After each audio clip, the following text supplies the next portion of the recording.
Salut! Hello! Ia zi bunica Salut. ceva. Suntem tare frumoși. Toți? Corect? Și eu chiar. Cristi. Și ursulețul, e mai mic decât mi l amintisem eu. Așa? Îmi pare foarte bine că suntem, că am venit la tine și am mâncat o ciorbă foarte bună. Nu trebuie să-i spunem lui mama. Să suspire. Nu-i spunem nimic lui mama. Mama o să creadă că mâncăm numai la ea. Știi că la bunică n-am mâncat nimica. Bine, nu spunem nimic. Ținem numai noi secretul. Cum? E numai secret numai între noi. Între noi și cu acest ursuleț. Exact.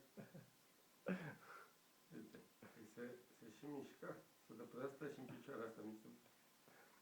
Mai ții minte? L-am dat lui Floră și l-a pus în mașina de spălat, dar acum vreun an. Uite, l-a spălat. Și l-a spălat, da. Foarte bine. Că era cam jăgos. Da. Bine. Tablourile furate din muzeul din Rotterdam. Și acolo mă, suntem bine sau nu suntem? Suntem foarte bine. Uite, o să ne vezi că am făcut film.